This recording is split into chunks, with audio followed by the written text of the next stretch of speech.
Bonjour à tous et bienvenue à ce webinaire. Charlie Évrard, président directeur général de Mon Courtier Énergie, va vous présenter les résultats financiers 2024, les perspectives de la société, ainsi que le plan stratégique 2028. À titre informatif, ce webinaire est enregistré. À la fin de la présentation, vous aurez la possibilité de poser toutes vos questions par écrit via le système de chat situé en bas à droite de votre écran. Charlie, je te laisse à présent la parole. Bonjour à tous et merci pour votre présence. Désolé pour ce petit décalage de 5 minutes on attendait la fin de la séance boursière du jour. Et donc en effet, je vais commencer du coup par un petit rappel des chiffres principaux de Mon Courtier Énergie Group.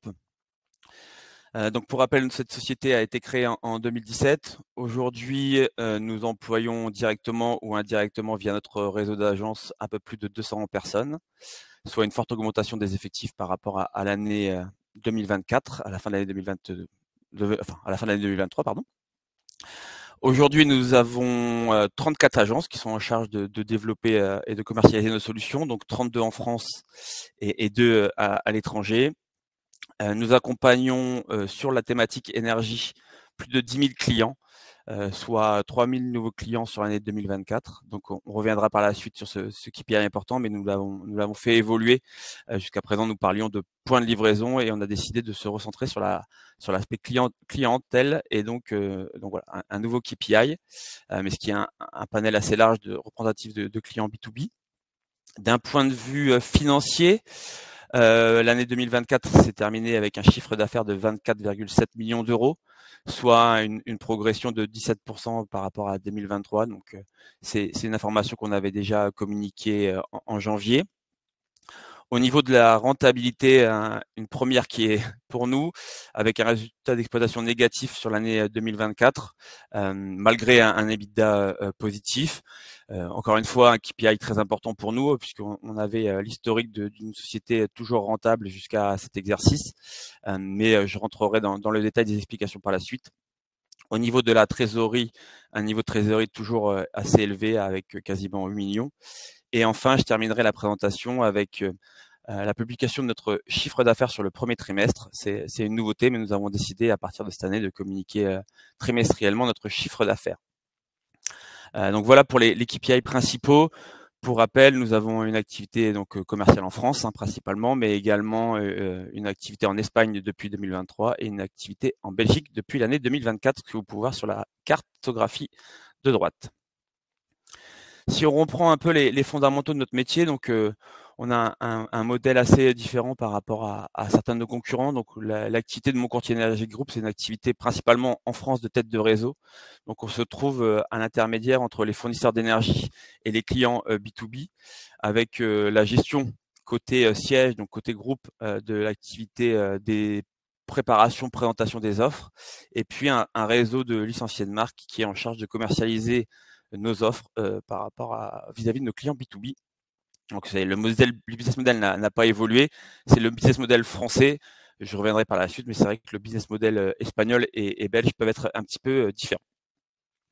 Et chose importante aussi dans ce modèle-là, c'est notre investissement sur une plateforme technologique qui permet d'automatiser la majorité de nos process commerciaux et faire en sorte que nos licenciés de marque soient les plus rapides et réactifs possibles par rapport aux sollicitations nombreuses qu'on peut recevoir de la part de nos clients professionnels, importants clients professionnels.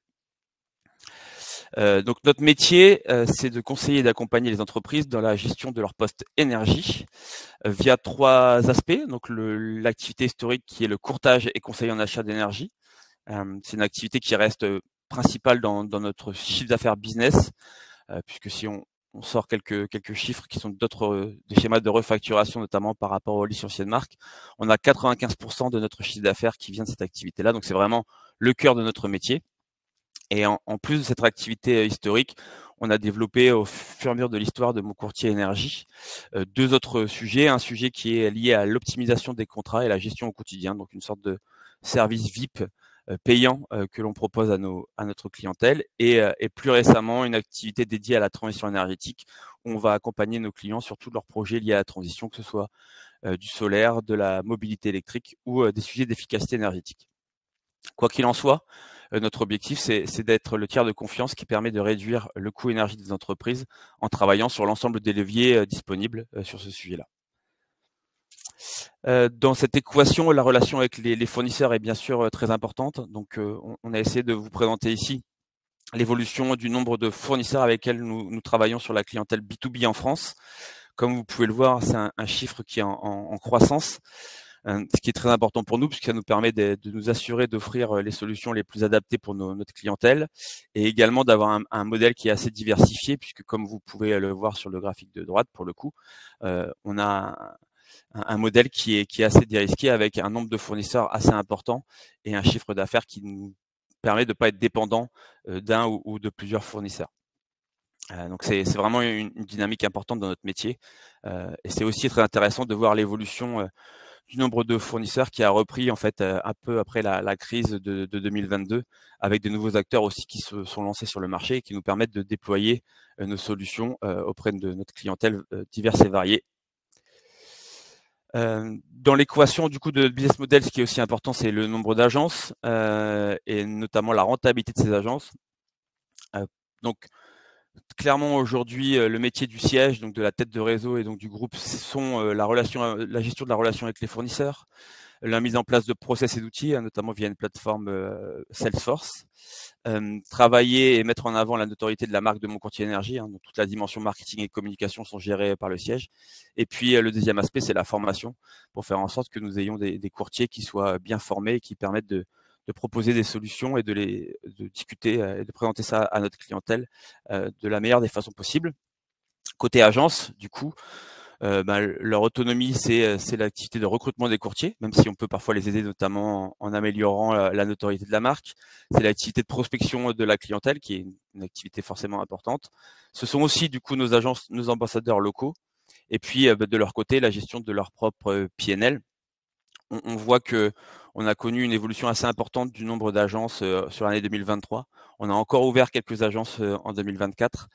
Mais comme vous allez le voir par la suite, notre objectif aujourd'hui est plus de travailler sur le nombre de courtiers formés que sur le nombre d'agences. Et c'est un KPI qu'on va d'ailleurs faire évoluer par rapport à ce qu'on vous avait présenté lors de l'introduction en bourse.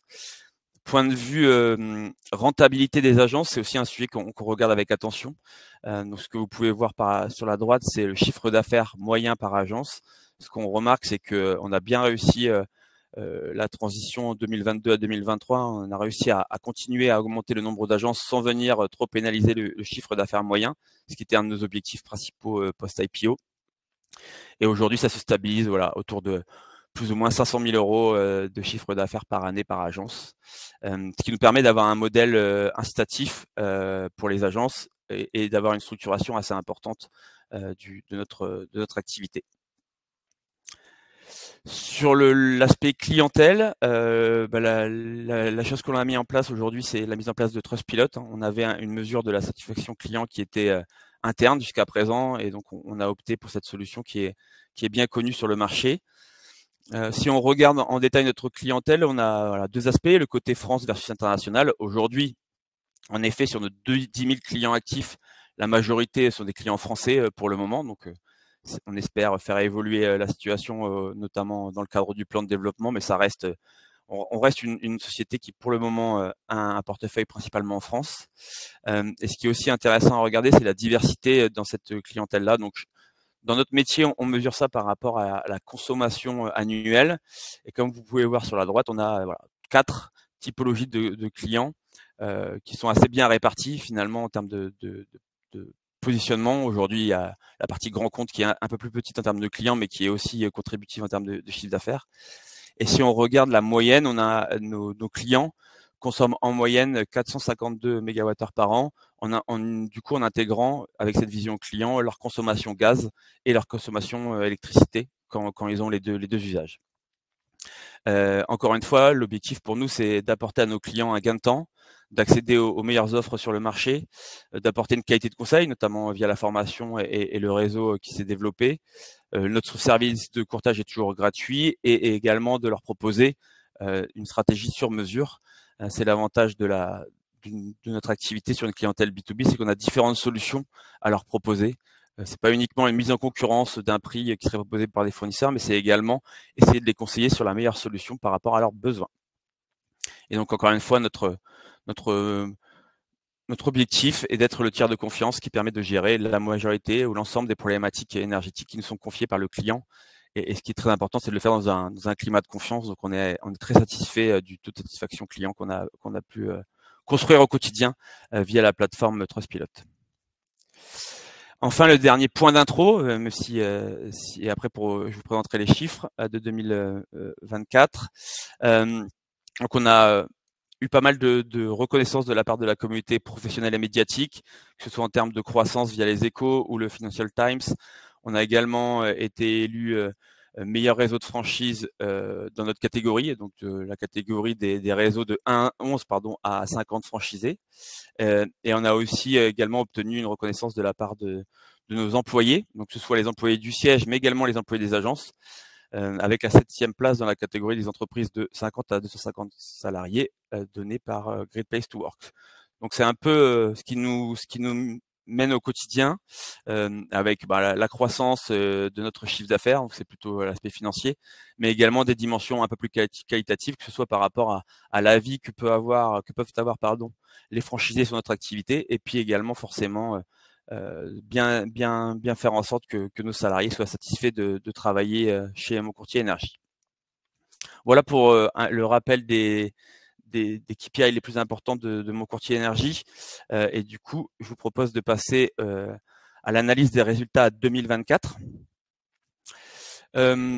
Globalement, comme j'ai pu commencer à l'introduire, c'est une année contrastée, on va dire, entre une croissance qui était quand même assez conséquente avec 17%, mais une baisse temporaire de la rentabilité. En tout cas, c'est l'objectif. Si on s'intéresse à la croissance, donc on est bien sur une croissance organique, puisque c'est principalement l'évolution de notre activité en France et en Espagne qui nous a permis d'atteindre ce chiffre d'affaires de 24,7 millions d'euros, et également de pouvoir développer notre portefeuille de clients pour atteindre 10 000 avec 3 000 nouveaux clients. Comme je vous l'ai déjà dit, le courtage représente une part significative du chiffre d'affaires, avec 93% si on regarde au niveau du groupe. Et puis, alors quelques déceptions sur les initiatives, notamment sur l'activité liée à la transition énergétique, où on avait imaginé un démarrage, on va dire, un peu plus rapide. C'est pas un sujet qu'on a mis de côté, au contraire, mais on est en train de travailler aujourd'hui sur la refonte de notre modèle pour pouvoir accompagner le plus efficacement nos clients sur la thématique transition énergétique. En termes de rentabilité, donc je vous l'ai déjà dit, on est sur un résultat d'exploitation négatif, ce qui est une baisse assez conséquente par rapport à 2023. Il y a plusieurs explications à cela. Il y a un sujet de recrutement assez important au niveau des équipes du siège, peut-être en avance de phase par rapport au développement de notre réseau, et notamment aussi avec de nouvelles activités. On a également décidé d'investir dans le développement d'agences en propre. Donc, on en avait une historiquement à Lyon, on en a ouvert 3 sur l'année 2024. Et puis, il y a également le développement de l'activité à l'international qui vient impacter la rentabilité, puisque c'est des activités qui sont encore nouvelles et qui, aujourd'hui, n'ont pas encore atteint le seuil de rentabilité. Encore une fois, un bilan contrasté. Si on s'intéresse un peu déjà au futur, l'objectif donc pour nous sur 2025, comme on l'a annoncé au début de l'année, c'est de retrouver la rentabilité. On a travaillé sur 3 sujets principaux. Le premier qui est une réduction des effectifs sièges, que ce soit avec des départs non remplacés ou avec un plan de licenciement économique restreint à quelques personnes au niveau du siège. Donc ça a déjà été acté.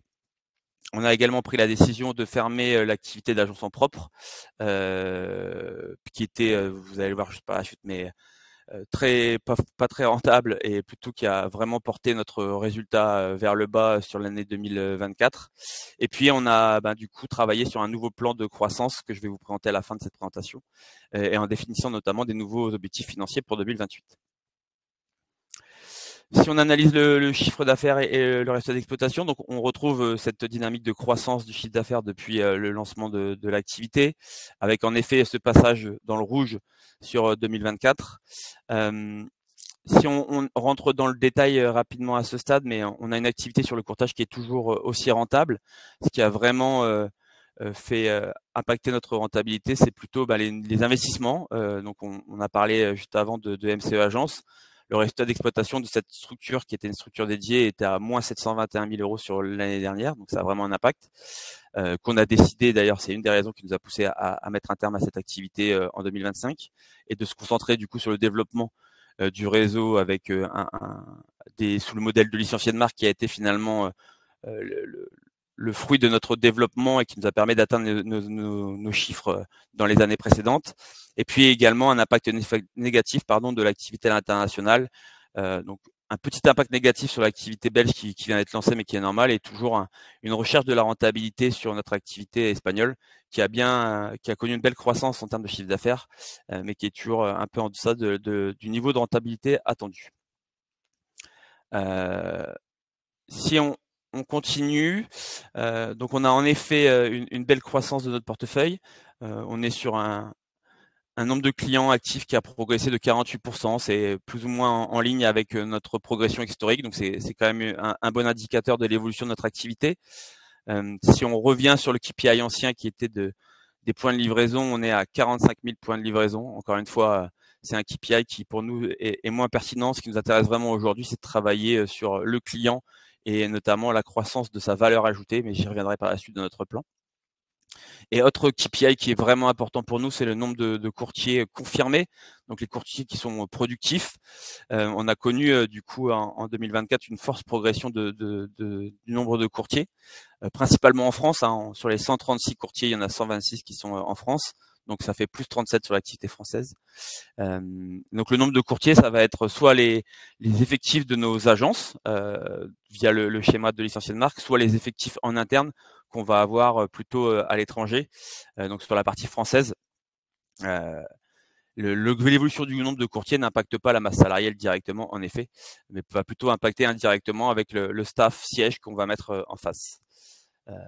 Sachant que nous, on est plutôt en charge de les aider dans le recrutement et dans la formation, mais après la gestion du quotidien et notamment le paiement de la masse salariale est à la charge, comme je l'ai expliqué, des agences. En termes d'analyse du compte de résultat, donc je vous ai donné les principaux points. On peut quand même noter une augmentation du chiffre d'affaires également à l'international sur l'année 2024. Si on regarde du coup la partie charge d'exploitation, on remarque deux évolutions principales. La première qui est l'évolution des achats consommés, qui est principalement liée à l'évolution de notre activité. Donc les achats consommés représentent en majorité l'évolution des commissions qu'on va verser à notre réseau de licenciés de marque en France. Donc forcément, une augmentation du chiffre d'affaires va avoir un impact sur les achats consommés. On a aussi, mais j'ai déjà évoqué le sujet, l'augmentation très importante de nos charges de personnel. Donc, c'est plusieurs aspects. Le premier aspect, ça va être l'évolution de notre staffing au niveau du siège, peut-être un peu trop rapide, mais également l'évolution de notre staff dans les agences en propre sur l'année 2024 et de nos équipes à l'international qui sont majoritairement internalisées. Pareil, on a aussi pris les mesures cette année pour pouvoir faire en sorte d'avoir des charges de personnel qui soient plus conformes à notre historique pour nous permettre de retrouver la rentabilité.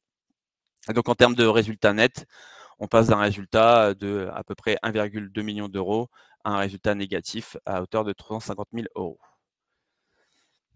Sur la partie bilan, une activité qui est toujours à peu près qui représente nos bilans historiques plutôt. On a à noter peut-être une augmentation de la dette qui est passée de 356 000 à 848 000. Donc c'est dans notre type d'activité, c'est vraiment pas énorme, mais l'explication, c'est principalement un emprunt qu'on a effectué pour développer l'activité belge. Sinon, pas grand-chose à rajouter sur cet aspect bilanciel, à part si vous avez des questions peut-être sur la fin. Ce qu'il faut noter toujours pour nous, ce qui est important, c'est qu'on a conservé finalement la trésorerie assez solide. On est à ISO quasiment à ISO par rapport à la fin de l'année 2023, ce qui explique que la dégradation de la rentabilité n'a pas forcément impacté la trésorerie, notamment une trésorerie qui est le fruit de l'IPO de 2023. Enfin, pour clôturer la partie 2024, c'est une année sur laquelle on a beaucoup travaillé sur la démarche RSE. On a maintenu globalement nos engagements vis-à-vis du monde associatif, que ce soit Sol Solidaire ou APF. On a continué à travailler, j'en ai déjà parlé précédemment, sur la dimension sociale avec notamment le label Great Place to Work. Et on a aussi beaucoup travaillé sur la dimension climatique, notamment avec la mise en place de notre participation à la Convention des entreprises pour le climat, aussi la formation avec des fresques de climat qui ont été effectuées au sein de chaque agence et au niveau du siège, donc aux effectifs français. Et enfin, une dimension plutôt projective avec un travail de fond qui a été effectué avec une entreprise qui s'appelle Greenflex, qui pour nous accompagner sur notre réflexion par rapport aux enjeux RSE, avec potentiellement à la fin l'obtention d'un label. Donc c'est un sujet sur lequel on a beaucoup travaillé sur 2024 et sur lequel on va continuer à travailler en 2025. Et on a gardé la notation Etifinance de l'IPO, qui sera sûrement à mettre à jour dans les prochains mois. Donc voilà pour la partie résultats de l'année et sur les principaux KPI qu'on pouvait vous présenter aujourd'hui. L'objectif pour moi, c'était également de profiter de cette occasion, donc de vous présenter ces chiffres-là, mais également de parler de l'évolution et notamment d'un plan de croissance rentable et ambitieux pour 2028. Donc, comme déjà communiqué, on a reporté du coup les objectifs qu'on s'était fixés pour 2025 à 2028. Et l'objectif pour moi aujourd'hui, c'est de vous présenter dans quelle dynamique on se positionne et comment on espère pouvoir atteindre ces objectifs d'ici 2028. Donc on va dire trois horizons différents. Donc il y a l'horizon 2025. Encore une fois, on avait communiqué déjà en janvier avec l'objectif d'avoir une croissance assez mesurée, entre 5 et 10%. Donc on a dans notre budget présenté une augmentation du chiffre d'affaires de 6%, mais surtout d'avoir un retour à la rentabilité qui correspond à la rentabilité finalement en termes de résultats d'exploitation de 2023. On a un jalon 2026 qui sera très important pour nous. On a en effet beaucoup investi sur l'international. L'objectif, c'est vraiment d'atteindre le point mort d'ici 2026, que ce soit en Belgique ou en Espagne, pour pouvoir aussi derrière se poser la question de s'intéresser à des nouveaux pays. Et enfin, en bout de plan, on va dire, l'objectif, c'est donc de dépasser les 40 millions de chiffre d'affaires et d'atteindre les 4 millions de résultats d'exploitation pour l'exercice 2028. Donc, c'est vraiment les enjeux financiers pour nous qui vont nous driver dans les 4 prochaines années, du coup, 3,5, si on considère l'année 2025.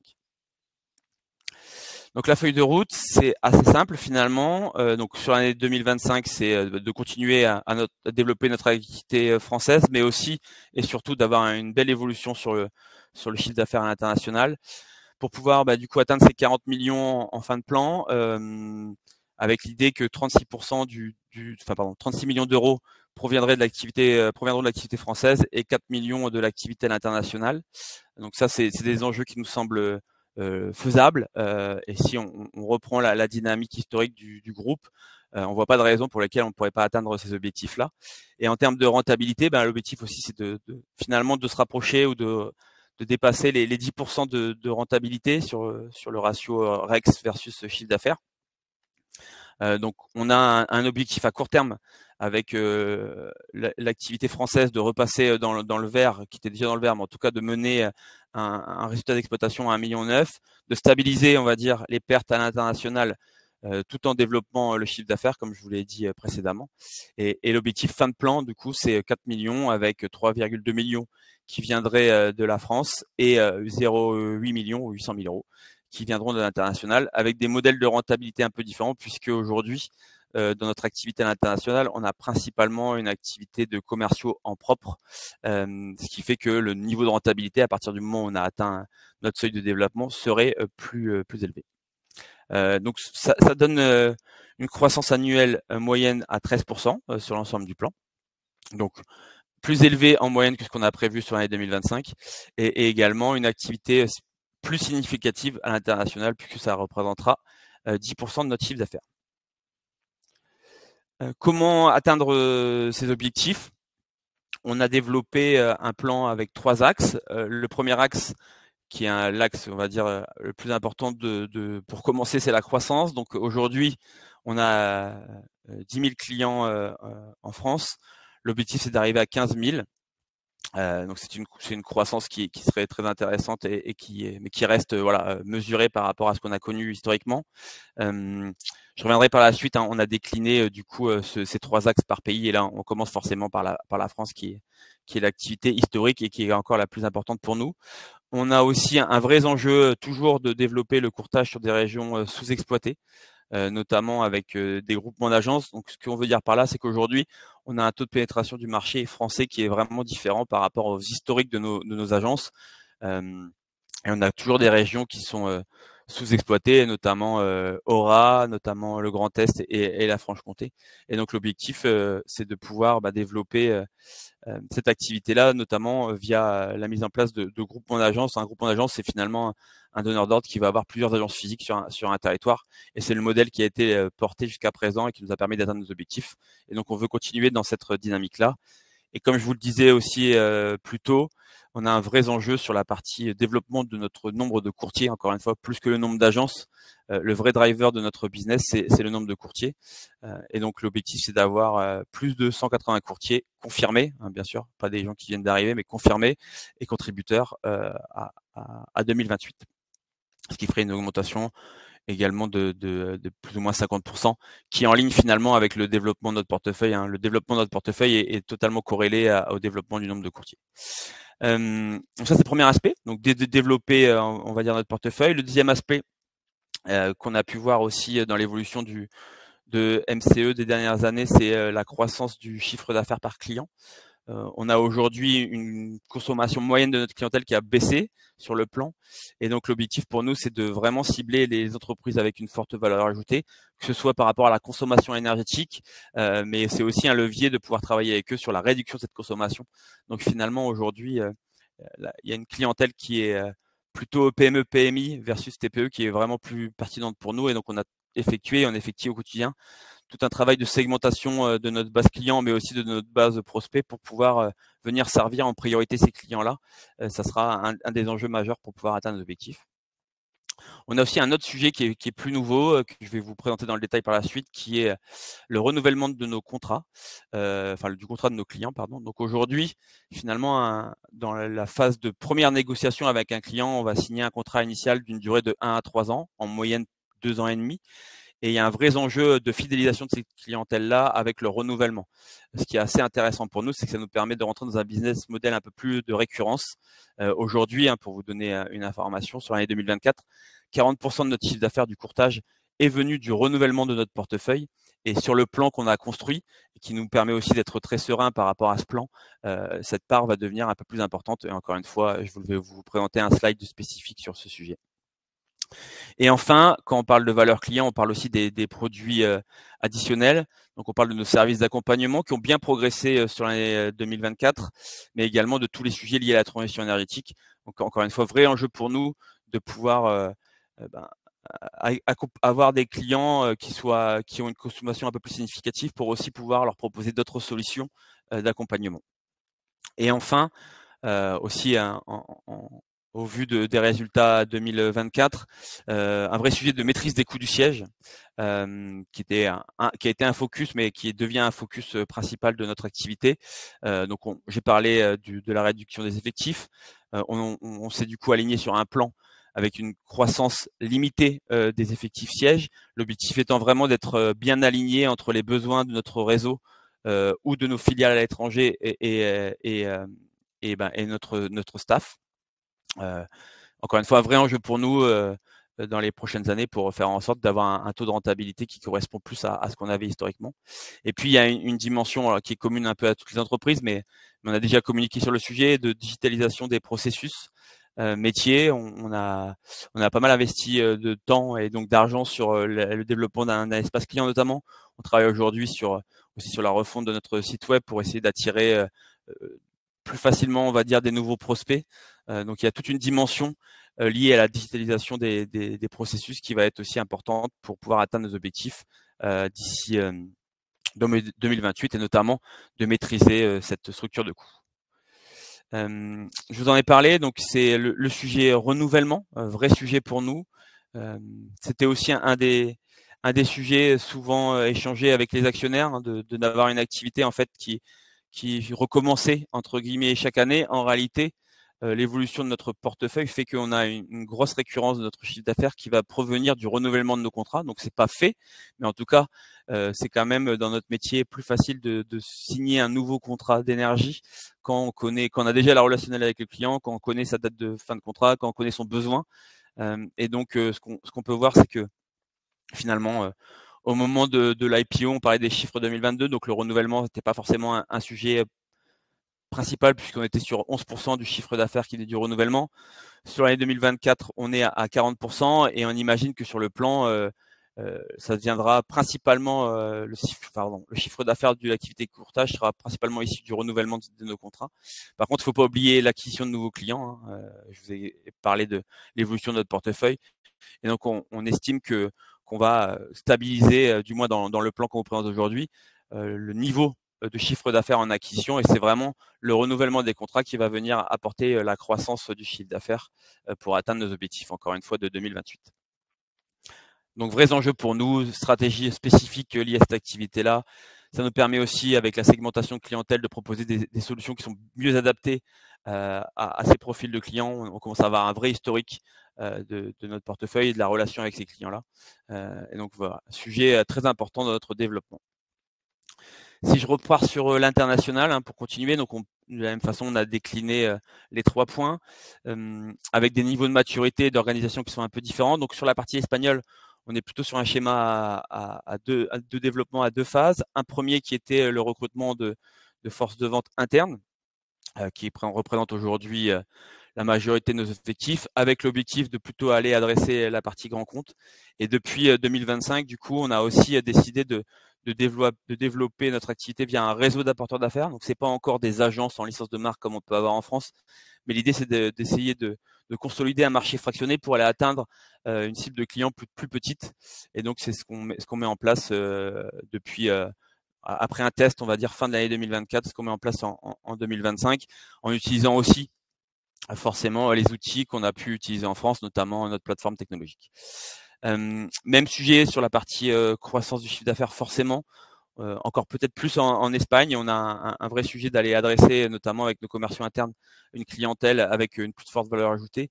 Et puis aussi, en Espagne également, de venir enrichir notre offre d'accompagnement, notamment sur la transition énergétique, avec des sujets qui sont un peu différents de la France, en tout cas qui n'ont pas le même niveau de développement. En Espagne, on parle beaucoup solaire et on parle maintenant aussi beaucoup efficacité énergétique avec un schéma équivalent à ce qu'on a connu en France il y a maintenant une dizaine d'années, qui est le schéma des C2E, certificats en économie d'énergie, qui vient d'être introduit en Espagne et qui est un vrai sujet, un vrai levier de croissance aussi pour nous à long terme. Maîtrise des coûts du siège, on est sur les mêmes sujets, hein, que ce soit d'ailleurs en Espagne ou en Belgique. On a un sujet de structuration, d'automatisation de notre activité. Alors en Espagne déjà de tête de réseau, et puis essayer de travailler également sur la digitalisation de notre relation client pour avoir des process qui sont automatisés et fonctionner avec des effectifs optimisés. Sur la Belgique, des enjeux un peu différents à ce stade, notamment sur le développement du portefeuille. On est, dans un premier temps, on a encore pour objectif de venir améliorer notre couverture géographique. Hein. Aujourd'hui, on a une équipe, à la fin de l'année, on avait une équipe de 4 courtiers, donc ça laisse de la place. C'est un territoire qui est plus petit que le territoire français, mais il y a quand même encore de l'espace pour se développer avec des commerciaux en interne qui vont eux aussi aller adresser plutôt une clientèle grand compte. Une analyse qui se fera au cours du plan sur l'opportunité, comme on l'a fait en Espagne, d'externaliser une partie de la force de vente, notamment pour aller adresser plutôt la clientèle TPE. La décision n'est pas prise actuellement, mais en tout cas, le sujet principal de l'année 2025, c'est vraiment de développer notre portefeuille de clients sur notre cible grand compte. On a un marché sur la partie croissance du chiffre d'affaires qui est plus mature, ce qui nous donne beaucoup d'opportunités. On voit aujourd'hui que le taux de vente de services additionnels est plus important en Belgique que ce qu'on a pu connaître historiquement en France. Donc, il y a quelques mois d'activité, mais il y a un vrai sujet d'accompagnement avec des offres notamment proposées par les fournisseurs qui sont plus complexes et qui nous laissent, qui demandent un autre accompagnement auprès de la clientèle. On a aussi des opportunités forcément en Belgique sur la transition énergétique sur lesquelles on travaille, notamment avec un sujet batterie voilà, qu'on commence à mettre en place.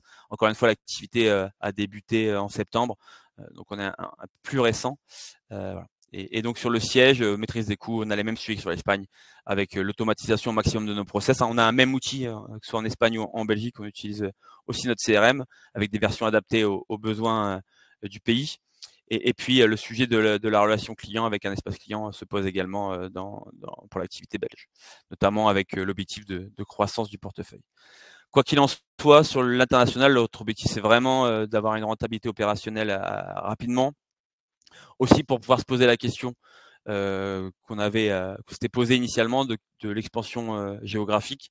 Pour rappel, historiquement, on avait l'objectif de l'Espagne, une activité qu'on avait déjà initiée, et on se posait la question d'autres pays, notamment l'Italie. On a eu cette opportunité de pouvoir attaquer le marché belge. Voilà. Aujourd'hui, dans le plan, en tout cas, on a laissé uniquement ces deux activités, mais encore une fois, à partir du moment où on aura prouvé qu'on a une activité rentable sur ces deux pays-là, la question d'attaquer de nouveaux pays, et notamment sur l'Italie en cible, se posera entre aujourd'hui, on va dire, et la fin du plan de 2028, en essayant encore une fois de conserver cet aspect croissance du chiffre d'affaires, mais surtout rentabilité. Les impacts de la nouvelle stratégie de communication. Donc, on a en effet travaillé sur des nouveaux KPI pour vous permettre de suivre notre activité. Donc, j'en ai parlé et je vais reprendre ce sujet-là, mais il y a vraiment un sujet de changement d'un peu de mindset sur la partie client, au communiquer, peut-être pour avoir des plus gros chiffres sur le point de livraison. En réalité, notre business, c'est un business de gestion de la relation client. Et donc, on a décidé aujourd'hui de communiquer sur la partie client actif. Encore une fois, un client actif peut avoir plusieurs contrats d'énergie, de service, et qui peuvent servir plusieurs points de livraison. Donc, on a remonté en fait 2 steps par rapport à ce qu'on communiquait historiquement, d'où l'écart entre les 10 000 et les 45 000. Mais pour nous, c'est un KPI qui est plus représentatif de notre activité, notamment si on veut se poser la question de la rentabilité et de la valeur ajoutée de chaque client. L'autre aspect, l'autre KPI qui est clé dans notre développement et qui va nous permettre de suivre l'activité dans le plan, c'est le nombre de courtiers. Donc, on a un peu échangé, comme je vous l'ai dit, le nombre d'agences qui était un peu moins pertinent à nos yeux, le nombre de courtiers confirmés, donc contributeurs, que ce soit au sein de nos agences en France ou au sein des filiales à l'international. C'est un vrai indicateur de performance. Et ce qui est aussi important pour nous, c'est d'analyser finalement le poids ou le ratio entre ces effectifs commerciaux et les effectifs support du siège pour assurer la rentabilité du groupe sur du long terme. Donc c'est vraiment voilà, un sujet clé d'attention pour le groupe dans les prochains mois et dans les prochaines années. Et puis également un nouveau ratio avec la part des renouvellements dans nos contrats, dans le chiffre d'affaires, enfin la part des renouvellements du contrat dans le chiffre d'affaires. Donc je vous ai présenté le sujet juste avant. Vrai enjeu de gérer correctement le renouvellement de ces contrats pour nous permettre finalement d'atteindre nos objectifs avec une plus grande sécurité. On a un métier où en effet, si on fait que de l'acquisition, on recommence tous les jours. Aujourd'hui, on a un niveau de maturité qui nous permet de pouvoir aussi capitaliser sur l'historique de notre activité et notamment un portefeuille de clients qui naturellement doit être renouvelé au fur et à mesure du temps, donc avec des pas de temps qui sont un peu différents, encore une fois, selon la cible et selon les pays. En Espagne, on est plutôt sur 12-13 mois de contrat. En France, plutôt 26-28 mois selon les années. Mais il y a un vrai sujet aussi de monter en compétence de nos équipes pour pouvoir venir proposer à nos clients des bonnes solutions en anticipation et éviter les chocs qu'ils ont pu connaître historiquement sur les marchés énergétiques. Et enfin, la dernière information à ce stade, donc c'est en effet la décision qui a été prise de pouvoir aussi, pour vous donner un KPI ou un suivi un peu plus régulier de notre activité. Donc à partir de ce trimestre, on vous présentera le chiffre d'affaires du trimestre précédent au début du mois d'après. Donc c'est pour nous aussi l'enjeu de travailler auprès des actionnaires et de rassurer sur notre capacité à atteindre le plan. voilà, il y avait un plan initial suite à l'introduction en bourse. Aujourd'hui, on repose des nouvelles bases pour pouvoir atteindre ces objectifs. Et du coup, l'objectif, c'est vraiment aussi de pouvoir communiquer sereinement par rapport à ça et de vous rassurer sur notre capacité à atteindre ces objectifs. Et donc le premier trimestre de l'année 2025, hein, du coup, je profite de l'occasion pour vous présenter les chiffres. Donc pour rappel, on avait prévu du coup dans le budget, donc c'était avant le début de l'année, hein, on fait nos budgets avant le début de l'exercice, donc une croissance mesurée qui entre 5 et 10%. Donc on avait acté 6%. Si on regarde le premier trimestre, donc on avait fait encore une fois 17% en 2024 par rapport à 2023. Si on regarde le premier trimestre, on a un super bon démarrage d'année, puisqu'on a une croissance de 39%, donc qui est bien au-delà des 6% attendus. Il y a quand même un effet saisonnalité dans notre métier, donc il ne faut pas tirer des conclusions trop hâtives et se dire que ça va être le chiffre de la fin de l'année. Quoi qu'il en soit, c'est un très bon départ. Finalement, si on regarde même la croissance du chiffre d'affaires prévu sur l'année, on l'a même dépassé sur le premier trimestre. Donc, pour faire plus simple, si on a la même activité que l'année dernière sur T2, T3 et T4, on sera au-dessus de notre objectif. Voilà. C'est un KPI encore une fois à suivre. On communiquera sur le sujet également en juillet. Peut-être qu'à l'occasion de juillet, on pourra réaffiner notre budget si jamais on voit que la tendance se continue. En tous les cas, c'est plutôt une bonne nouvelle. C'est aussi très intéressant de pouvoir communiquer sur des bonnes nouvelles sur l'année 2025. Donc on a beaucoup travaillé sur notre plan de développement et on voit directement, on va dire, l'impact de ce plan sur le début de l'année. Et donc c'est assez rassurant pour nous. J'espère pour vous également. Et enfin, donc dernier point avant de passer aux questions. Je vois que Mathilde voulait intervenir, mais donc voilà, un petit rappel de Mon Courtier Énergie Group en bourse. Donc on a aujourd'hui plus de 20% qui est en flottant. On a un cours de bourse qui était au 15 avril à 4,38. C'est forcément un cours de bourse qui est bien en deçà de ce qu'on attendait aussi hein, quand on a fait l'introduction en bourse. On a une capitalisation aujourd'hui qui est à hauteur de 16 millions avec une trésorerie quasiment à 8. Donc voilà, on pense en effet, et j'espère que vous aussi, que le titre n'est pas valorisé à son juste titre justement à date. On verra l'évolution du cours dans les prochaines semaines, notamment par rapport aux différentes annonces qu'on a pu effectuer sur le premier trimestre ou aujourd'hui via notamment le communiqué de presse qui a été envoyé il y a quelques minutes. Voilà pour moi, Mathilde, j'ai presque tenu mon créneau. 30 minutes. Oui, c'est parfait. Tu vois. Ouais. Merci beaucoup Charlie et merci pour cette présentation qui était très claire. Alors nous allons maintenant passer à la session de questions-réponses. En effet, il y a déjà des questions dans le chat, mais n'hésitez pas à les poser grâce au système de chat en bas à droite de votre écran. Pardon. La première question, Charlie, c'est peut-on connaître le détail des montants des investissements, recrutement, nouvelles agences, etc., qui ont généré cette forte baisse justement du résultat? Alors, sans parler du montant d'investissement, mais en tout cas, je peux parler des résultats d'exploitation en baisse, puisqu'en fait, finalement, pour nous, l'investissement, ça a un impact direct quasiment sur le résultat d'exploitation.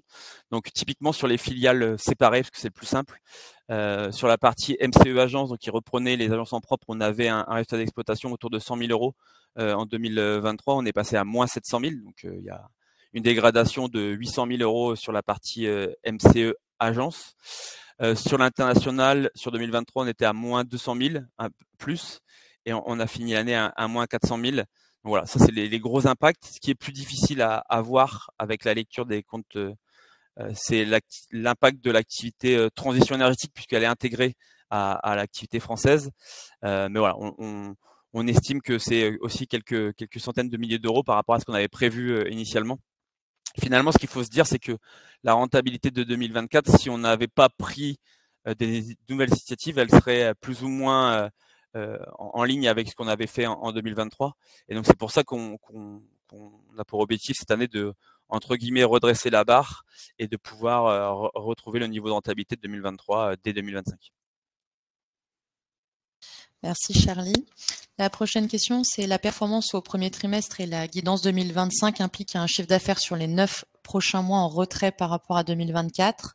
Y a-t-il un effondrement des ventes sur le mois d'avril pour expliquer une telle prudence? Sinon, pourquoi maintenir un objectif aussi conservateur? Alors, c'est une bonne question à laquelle je m'attendais. Il y a une question de chronologie, hein. Encore une fois, nous, on fait un budget avant que l'année commence, donc on était parti sur ces objectifs de croissance qu'on avait communiqués déjà sur janvier. En effet, on a des très bonnes nouvelles sur le premier trimestre. On a aussi des bonnes nouvelles sur avril pour l'instant. Quoi qu'il en soit, à ce stade, pour nous, c'est encore un peu tôt pour revoir notre budget. Et puis on le communique presque pour la première fois finalement. Donc on se reposera la question d'ici la fin du deuxième trimestre. Si jamais en effet on voit que la tendance continue, et ça sera plutôt une bonne nouvelle, on pourra essayer d'estimer un point d'arrivée un peu plus précis et peut-être différent de celui qu'on avait budgété. C'est un peu de la prudence aussi par rapport à notre historique, et aussi également en effet le changement un peu de cette activité entre une activité renouvellement et une activité d'acquisition qui peut aussi changer la saisonnalité de notre business. Le renouvellement, on peut plus facilement l'anticiper que l'acquisition. Voilà. Donc c'est plus de la prudence. Voilà, c'est pas du tout l'objectif qui nous drive au quotidien, mais on n'était pas forcément, on s'attendait pas forcément à avoir un aussi bon premier trimestre après pas mal de remous qu'on a pu connaître sur la fin de l'année. Par contre, on est très satisfait de cette performance et on espère pouvoir la maintenir le mieux possible dans les prochains mois. Et encore une fois, pour la révision du budget entre guillemets 2025, on attendra la fin du second, enfin le semestriel, on va dire, notamment le chiffre d'affaires semestriel de juillet, qu'on aura en juillet, pardon. Et un peu dans le prolongement de cette question, on avait affiché initialement un résultat d'exploitation de 5 millions d'euros pour 40 millions d'euros de chiffre d'affaires. Il a été réduit à 4 millions d'euros pour le nouvel objectif. Qu'est-ce qui explique ce changement? Il y a l'apprentissage du passé, non, mais globalement, on a un taux de rentabilité qui a quand même fortement diminué sur l'exercice 2024. Et donc, l'objectif, c'est vraiment pour nous de retrouver un taux de rentabilité autour de 10%, que ce soit, qui nous laisse aussi une marge pour pouvoir continuer à investir sur certains sujets. Donc, sans arriver à retrouver des résultats 2024 où on a un taux négatif. Mais l'idée, c'est d'avoir un bon intermédiaire ou un bon niveau entre la rentabilité de notre activité historique, qui est quasiment stable, et puis notre capacité à avoir des petits investissements. Et donc, cette barre des 10% au niveau groupe, elle nous semble être l'objectif à atteindre. Et voilà, c'est ce qui explique l'évolution par rapport à ce qu'on avait proposé ou présenté pardon, dans le cadre de l'IPO. Merci Charlie. Alors, donc, on va sortir Mathilde. Pardon. On va sortir un tout petit peu des chiffres, c'est plutôt sur le développement à l'international. On a une question, envisagez-vous un développement en Suisse à moyen ou à long terme, et si ce n'est pas le cas, quelles seraient les raisons? Alors, je vous avoue que c'est pas un marché qu'on a analysé en priorité, de par la taille et la structuration du marché. Donc, on a de nombreux acteurs.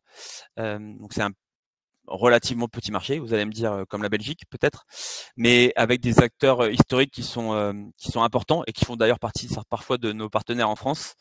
Donc il n'y a pas de lien, mais en tout cas on est sur un marché qui nous semble pas à date être le premier marché à adresser en dehors des marchés sur lesquels on est présent. On a aussi pris l'opportunité de la Belgique parce qu'elle s'est présentée, et aussi parce que moi c'est un marché que je connaissais bien parce que j'avais travaillé en Belgique pendant 3 ans, hein, avant l'aventure Mon Courtier Énergie. Et aussi, ce qui est très intéressant pour nous en Belgique, c'est le niveau de maturité de la clientèle, qui nous permet aussi d'être un peu en avance de phase sur ce qui pourrait être le marché français à terme. Et donc là, parfois, on va développer en Belgique des choses dont on aura besoin en France d'ici 3 ans peut-être. Donc c'est aussi intéressant.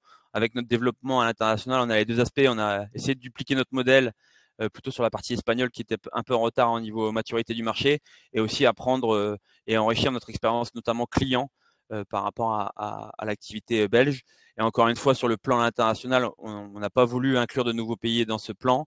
L'objectif pour nous, c'est vraiment d'avoir un plan qui soit faisable aujourd'hui par rapport à ce qu'on maîtrise, mais ça ne veut pas dire qu'on se ferme des opportunités. On a beaucoup analysé le marché italien, qui était dans nos objectifs initiaux. pour l'instant, on n'a pas trouvé la solution. Et encore une fois, c'est une question de timing pour pouvoir adresser des nouveaux pays. À partir du moment où on aura prouvé que l'Espagne sera une réussite, aujourd'hui, commercialement, ça prend forme. Au niveau de la rentabilité, c'est pas le cas. On se reposera la question de l'ouverture de nouveaux pays, mais la Suisse, c'est pas dans le scope actuel.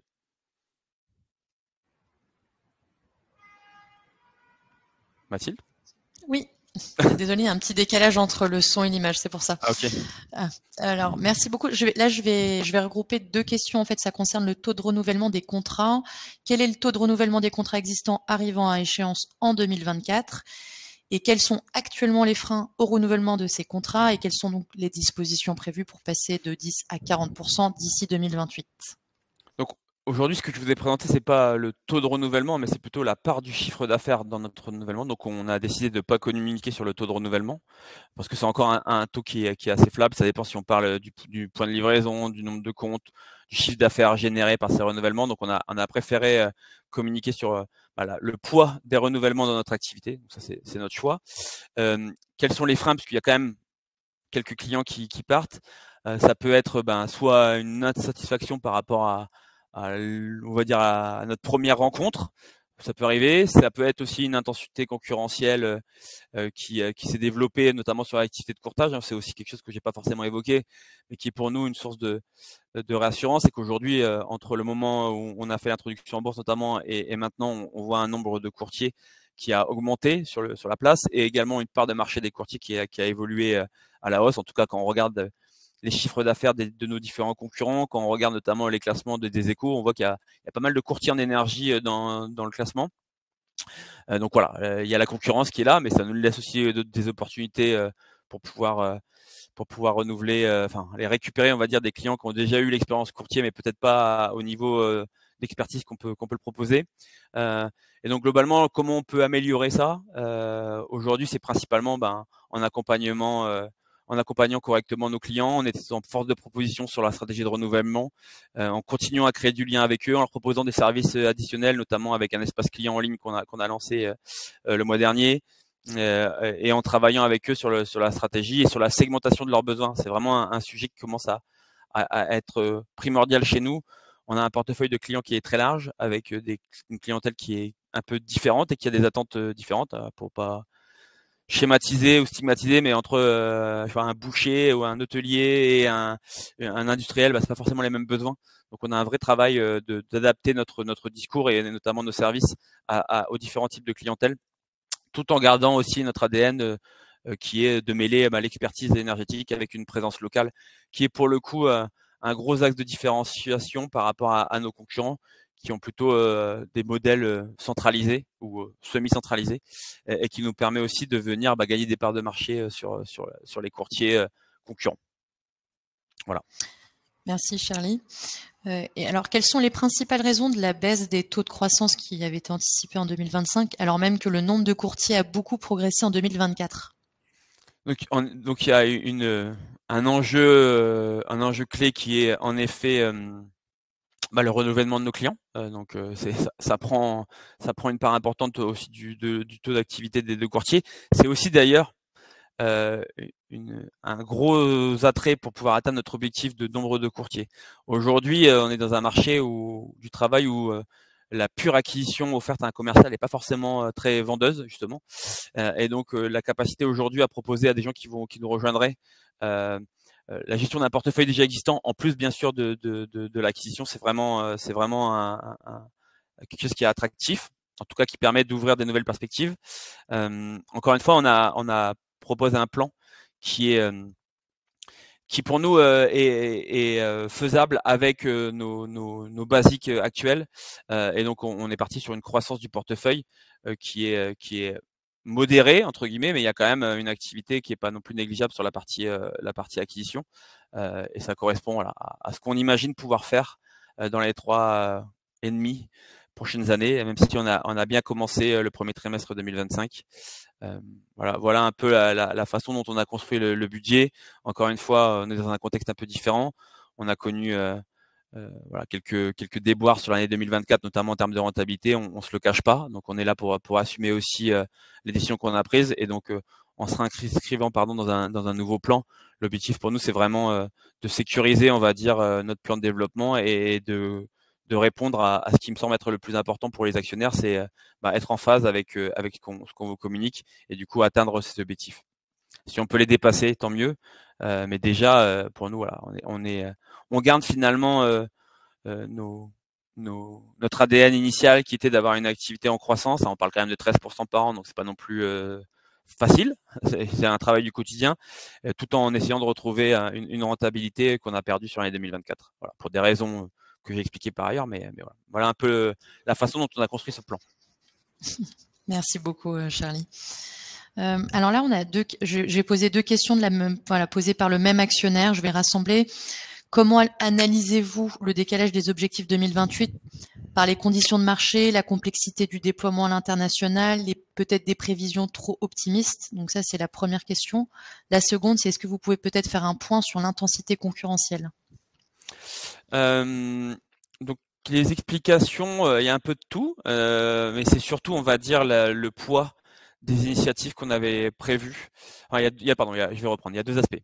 Le premier aspect qui est les prises de décision, l'impact, la stratégie siège et le temps de latence qu'il y a entre cette prise de décision et le réseau. Donc globalement, on se dit qu'on va lancer une activité, qu'on va recruter des courtiers, mais le temps que ça arrive au niveau réseau, il y a un certain temps de latence qui est peut-être plus important que dans un modèle tout internalisé.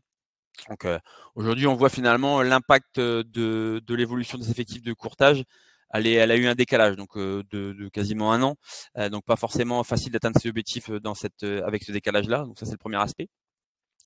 Le deuxième aspect, en effet, il y avait une dimension contributive assez importante de l'activité à l'international et de la nouvelle business line qui était la partie transition énergétique. Là aussi, on voit que ça prend plus de temps que prévu. Et donc voilà, c'est principalement, on va dire, ces deux aspects-là, donc le temps de décalage entre la stratégie lancée par le siège et les agences, mais qui nous permettent aussi d'avoir un business model qui est un peu spécifique, et puis les nouvelles initiatives qui n'ont pas forcément été très efficaces ou très rentables dans un premier temps. Ce qui est sûr, c'est qu'on avait aussi à l'époque du plan connu une croissance de 100%, donc on était dans une dynamique un peu différente. On se rend bien compte qu'aujourd'hui, avec le marché puis notre taille de chiffre d'affaires, c'est pas forcément facile de faire x2 tous les ans. Et donc c'est pour ça qu'on présente ce plan un peu décalé, mais qui est plus en ligne avec le marché actuel. En termes d'intensité concurrentielle, j'ai un peu évoqué juste avant, mais on a pas mal d'acteurs qui sont développés sur le marché, aussi des opérations de consolidation qui peuvent avoir commencé vis-à-vis d'autres acteurs. Donc on surveille cela. Pour nous, c'est quand même le signe qu'il y a une bonne perspective d'évolution à long terme et que le courtage en énergie fait aujourd'hui partie des sujets. Et voilà, on s'en rend bien compte d'ailleurs quand on parle avec des clients là où en 2017, même jusqu'à 2020, quand on parlait de courtage en énergie, nos clients entreprises, encore une fois, nous posaient la question de ce que ça voulait dire. Aujourd'hui, c'est moins le cas. À nous maintenant d'être en capacité de se différencier de façon importante par rapport aux autres. Et on pense justement qu'avec notre modèle, notamment local, on aura cette capacité à présenter ou à proposer d'autres choses. Encore une fois, le critère de sélection d'un client sur son accompagnateur, donc notamment son courtier, ça va être quand même principalement son niveau d'expertise et puis potentiellement aussi sa capacité à venir discuter avec lui et être proche de ses attentes. Voilà. Et dans cette recherche-là de tiers de confiance, on est plutôt bien positionné, mon courtier énergie, pour pouvoir profiter de l'évolution structurelle du courtage en énergie en France.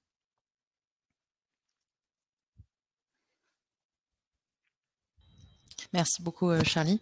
On a une question donc sur l'objectif par rapport aux 15 000 clients. Donc l'objectif de 15 000 clients actifs en France pour un chiffre d'affaires de 36 millions d'euros en 2028 laisse supposer un chiffre d'affaires par client stable, voire en retrait. Comment l'expliquez-vous?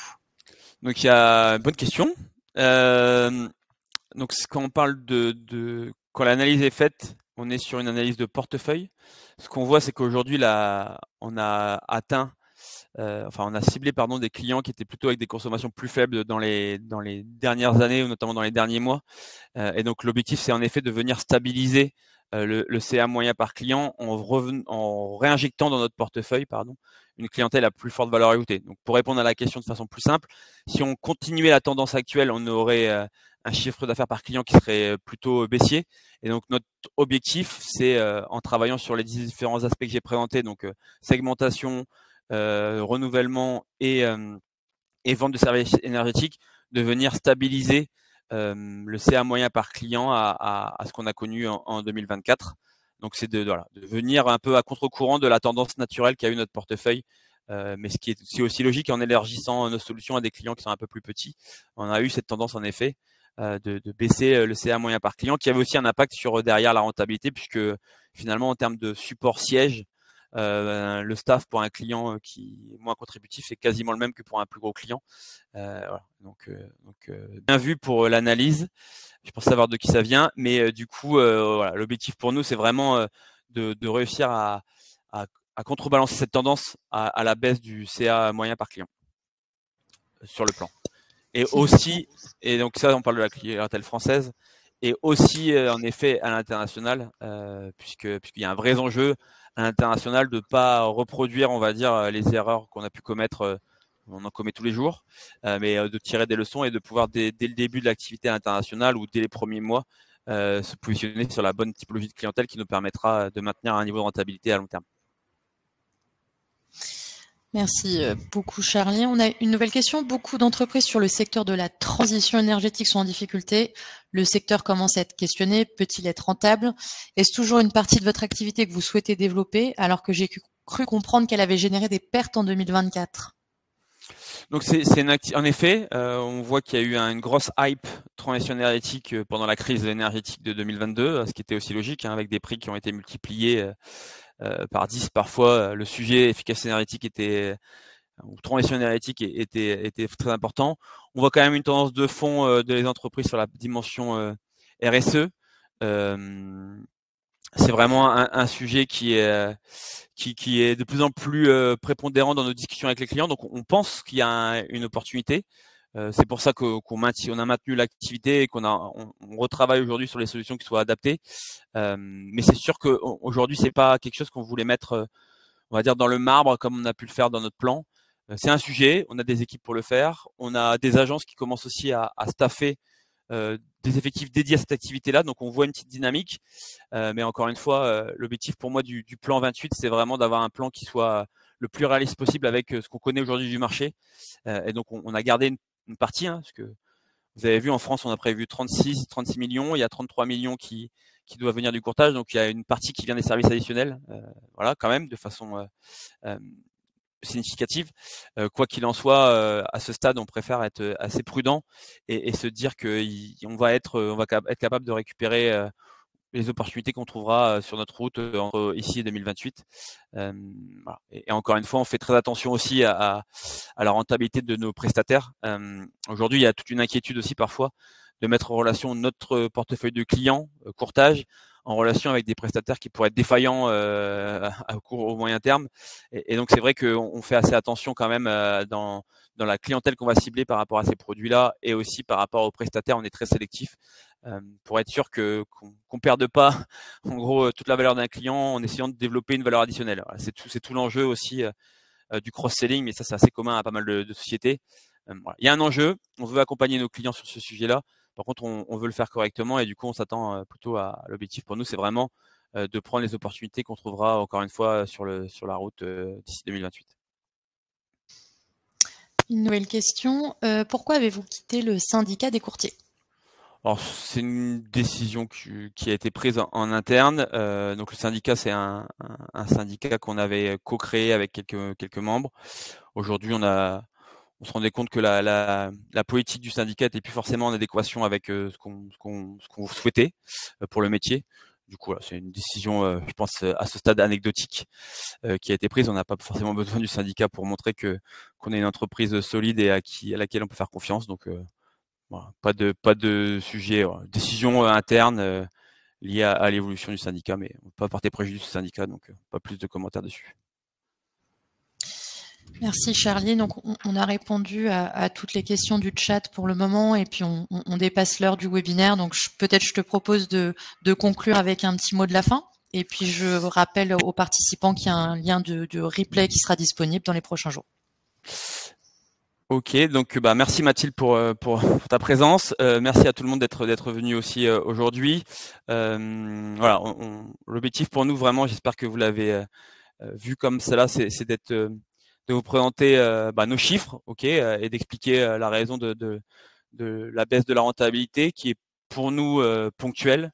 On a vraiment, voilà, ça a été aussi pour nous une année un peu traumatisante dans le sens où c'est vraiment pas les habitudes de la boîte. Donc pour la première fois historiquement, on n'a pas pu être dans le vert.